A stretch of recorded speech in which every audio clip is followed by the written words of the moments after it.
பாய் மைத்ரிய முகூர்த்தத்தோட சிறப்பு, அன்னைக்கு கடன் அடைக்கிறதால என்ன பலன், எப்படி கடன் அடைக்கணும்னு நிறைய விஷயங்கள் சொல்றீங்க. ஜனவரி மாதத்தோட இந்த வருஷத்தோட முதல் மைத்ரேய முகூர்த்தம் நம்ம ஏற்கனவே பார்த்துட்டோம். இப்ப வரக்கூடிய இரண்டாவது மைத்ரேய முகூர்த்தம் என்னைக்கு வருது, என்ன டைம்ல வருது, என்ன வீடியோ சொல்றத பார்க்கறதுக்கு மட்டும் மூணு நம்பிக்கை இல்லை. என் வீடியோ பார்க்கறதே நம்பிக்கையானவங்க பாருங்க, நம்பிக்கையானவங்க ஸ்கிப் த லைன். அவ்வளோதான், ஸ்கிப் பண்ணிட்டு போயிட்டே இருங்க. உங்கள் டைமும் வேஸ்ட்டு, என் டைமும் வேஸ்ட்டு. ஏன்னா நல்ல நேரம் கெட்ட நேரம் நம்ம கேட்குறது கிடையாது, அதுவாக வரும்போது பயன்படுத்திக்கணும். திருப்பி கேட்டாலும் கிடைக்காது. ஸோ அது என்ன, நம்ம வாழ்க்கையில் திருப்பி கிடைக்காத ரெண்டே விஷயந்தான். ஒன்று டைமு, ரெண்டு பெரிய மேதையாக்கணும்லாம் பரவாயில்ல, அவனை படிக்க வச்சு கடங்காரனாக்காதீங்க.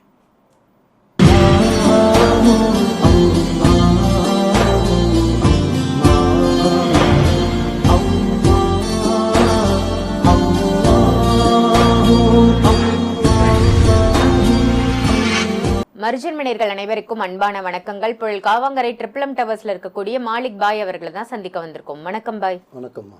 பாய், மைத்ரிய முகூர்த்தத்தோட சிறப்பு, அன்னைக்கு கடன் அடைக்கிறதால என்ன பலன், எப்படி கடன் அடைக்கணும்னு நிறைய விஷயங்கள் சொல்றீங்க. ஜனவரி மாதத்தோட இந்த வருஷத்தோட முதல் மைத்ரேய முகூர்த்தம் நம்ம ஏற்கனவே பார்த்துட்டோம். இப்ப வரக்கூடிய இரண்டாவது மைத்ரேய முகூர்த்தம் என்னைக்கு வருது, என்ன டைம்ல வருது, என்ன பண்ணணும்? சொல்லி பார்த்தீங்கன்னா மைத்திரைன்றது வருஷத்தில் 12 மாதத்தில் 12 வரும். ஆனால் சில மாதம் மட்டும்தான் 2ஆக வரும். அந்த 2 வருது பார்த்திங்கன்னா உங்களோட ஜாக் பாட்டுன்னு நீங்கள் நினச்சிக்கிங்க. ஏன் அப்படின்னா, இப்போது ஒரு மைத்திரை முகூர்த்தம் இந்த மாதம் முதல்லையே நான் சொல்லியிருந்தேன். அது பை சான்ஸ் நீங்கள் மிஸ் பண்ணிட்டீங்கன்னா என்ன பண்ணுவீங்க, திருப்பி நீங்கள் அடுத்த மாதம் வரை நீங்கள் அதுக்காக காத்திருக்கணும். ஆனால் இப்போ அப்படி இல்லை. இந்த மாதத்துலேயே இதே ஜனவரி மாதம் 2ஆவதும் வந்துடுது உங்களுக்கு.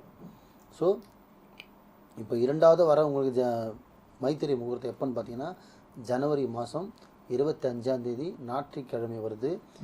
மத்தியானம் 12:15 ஆரம்பித்து 2 மணிக்கெல்லாம் முடிஞ்சிருது. அப்போ உங்கள் கையில் எவ்வளோ நேரம் காத்திருக்கு? 1.25 மணி நேரம், 1 hour 45 நிமிஷம் தான் கையில் இருக்குது.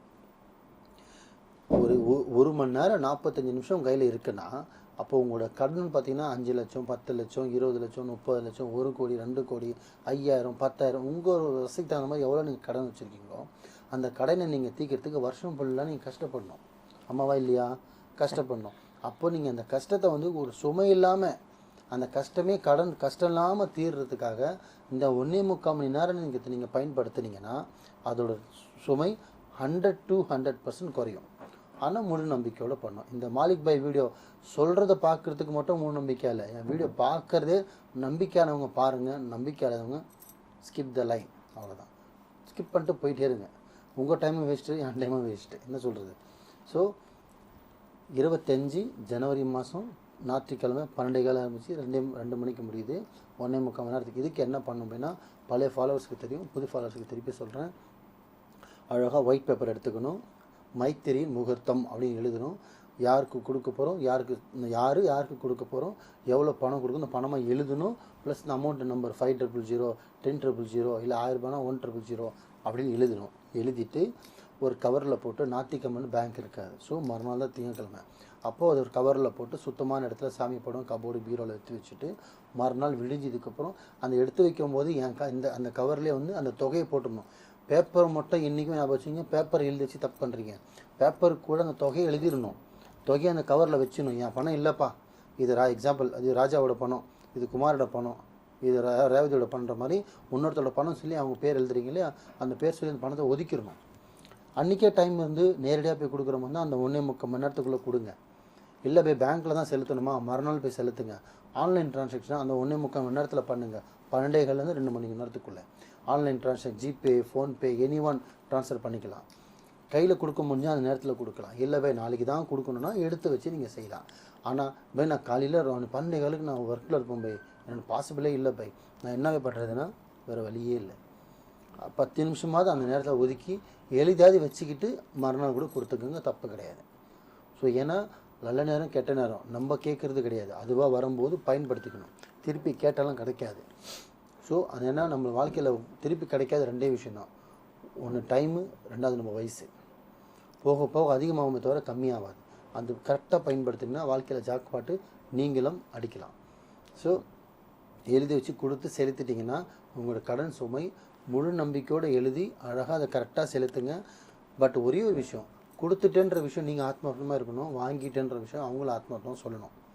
நேரில் கொடுத்தாலும் சரி, ஆன்லைனில் கட்டினாலும் சரி, முடிஞ்ச அளவுக்கு சொல்லிவிடுங்க.